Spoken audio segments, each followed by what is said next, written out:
Danes je v poslovnih prostorih družbe Trimo d.d. v Trebnju potekala redna skupščina, ki je bila sklicana na predlog oziroma zahtevo uprave.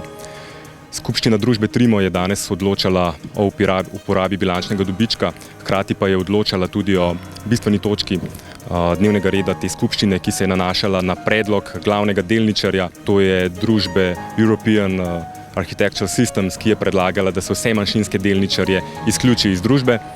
Na sami skupščini je bilo prisotnega 99,37% kapitala.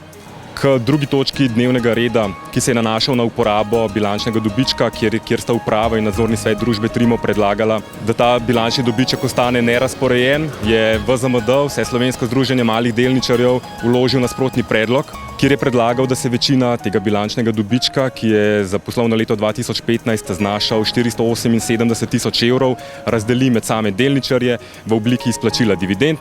S samim nasprotnim predlogom so se strinjali tudi vsi preostali manjšinski delničarji, vendar glavni delničar, torej družba, ki je letos prevzela Trimo, s tem ni soglašala, tako da je bil sprejet prvotni sklep uprave in nadzornega sveta, po katerem se celoten bilančni dobiček ne deli in ostane nerazporejen. Na skupščini je potekala tudi debata in razprava glede predlagane izključitve manjšinskih delničarjev.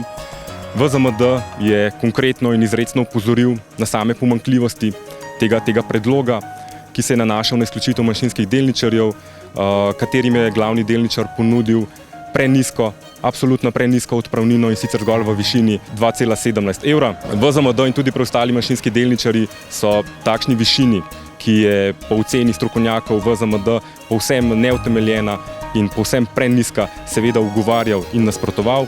Prav tako je VZMD, čemur so se pridružili tudi ostali manjšinski delničarji, izrecno opozoril, da pri postopku določitve te denarne odpravnine niso bila upoštevana vsa določila in vsa pravila Zakona o gospodarskih družbah.